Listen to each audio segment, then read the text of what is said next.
No problem. No problem. Right beside the road. You can't beat that.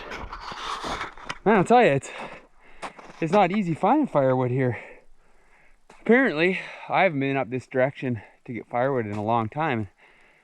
It seems to be there's a lot of folks looking to get firewood, but two beautiful bone dry, dead standing spruce trees. So I'm in no rush, but I think what we'll do is we'll go ahead and clear the stuff off the road because it is still hunting season, and I have seen some folks out here, so we'll be polite and share the road, move the truck a little bit so there's a little bit of space, and get to the hard part, the cutting and the packing.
Out of gas. Out of gas. Whew. The saw and me are running out of gas. That's a big tree. I suspect that these two trees will fill up quite a bit of the truck, which is nice. It gives you a sense of accomplishment very quickly. Well, nobody's looking after the tools. They're laying in the snow, getting all wet. Hey, Rodeo. You having a good time? Better than being at home, eh? Stuck in the house. Rodeo makes a terrible house dog. He looks like a house dog, but he's not a good house dog. Well, you're annoying. That's why. He barks a lot, so outdoors is best for him. So anyways, we're getting there. Fuel up and load up.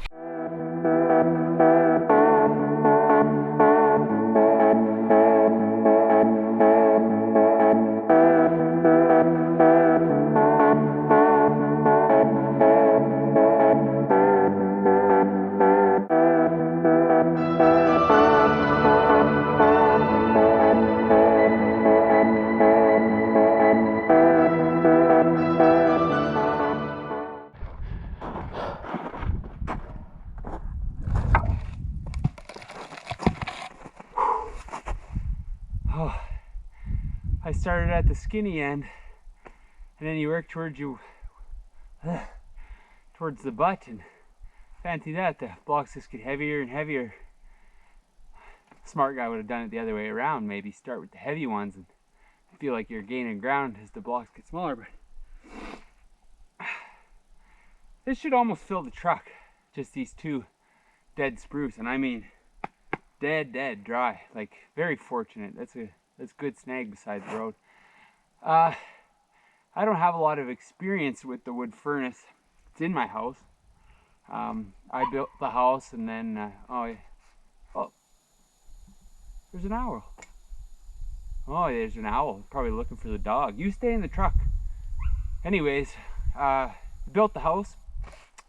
And of course that entailed a lot, and then life gets away on you. So we didn't really focus on getting wood for many years. It's been quite a few years now. We've always gotten enough, so when we have that stretch of weather where it's gonna be, you know, it gets cold, right? 35 below, you got that for a week or two. Fire up the wood furnace, it's a way better kind of heat. Anybody that gets firewood knows it's nice to have, but the primary intent was to have backup source of heat. If the power went out or the gas was interrupted, we have natural gas, that we'd have that security. That's why I wanted the furnace. And I just like to be out doing this. So I don't know how much wood we're going to go through, but my point is, people that are getting wood because they think that they're going to save a ton of money, well, I can tell you right now, unless you already have all the gear, and this could be flawed, so whatever. If you don't have anything, you think you're gonna put a wood stove in your home, you're going to get a vehicle of some sort to haul firewood, you're going to buy a chainsaw of some sort, and I don't care even budget-wise. I mean, so you buy a $1,500 pickup truck, and you buy a chainsaw from Princess Auto. You got to put fuel in that truck. You got to drive out. You got to get it. You got to buy the stove. And I'll tell you, that buys a lot of natural gas. So from an economic standpoint, I'm not sure how that works out or how people do the math. I already own all this stuff. We have an acreage. I'd always have a chainsaw no matter what. I don't, you know, I'm not the kind of guy that goes out to the movies and fritters my money away on video games or whatever other hobbies people have. This is my hobby. You know, I got a chainsaw. I like to do shit. And so for me, it just makes sense to do. Jesus, I'm fidgety. I'm sweating like a pig here. I'm steaming up. Can't see shit out of these glasses. You know, I don't know how much I'm going to edit these videos. Whatever, man. Don't like it or leave it. Your brain, you know, when you're talking to yourself, I work alone a lot, so when you're talking to yourself, you kind of have the luxury of not having to make a ton of sense. Yeah, stop a thought, start a thought. Oh, squirrel, do this, do that. Thinking about something, you know, maybe I got a problem I'm trying to solve. I mean, if you spoke like that in real life, like a real conversation where you were just like, I mean, you wouldn't be having a lot of conversations. People would probably avoid you. But anyways, let's load up. That's loaded. Couldn't get any more on there. I got it strapped on the back, even got that extra row in there precariously. But see, the challenge is you cut down a big tree like this. They were both big. You don't get a lot of small blocks out of the tops. And then just think of, you know, it's like a puzzle. So if you have a whole bunch of the same size piece, it's hard to get it higher. So I had to cut some small stuff to stick in and amongst to kind of get it up where I want it to be. But beautiful day. Thanks for joining me.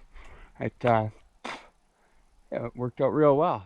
I don't know if you can see that, but look at all them growth rings. Look at all them. Maybe somewhere in here I got the butt end of each tree. If I find it when I'm splitting, I'll count the rings. And so I said I'd count them. This is the butt end of the biggest tree, and best we could count 80 rings, 80 years old.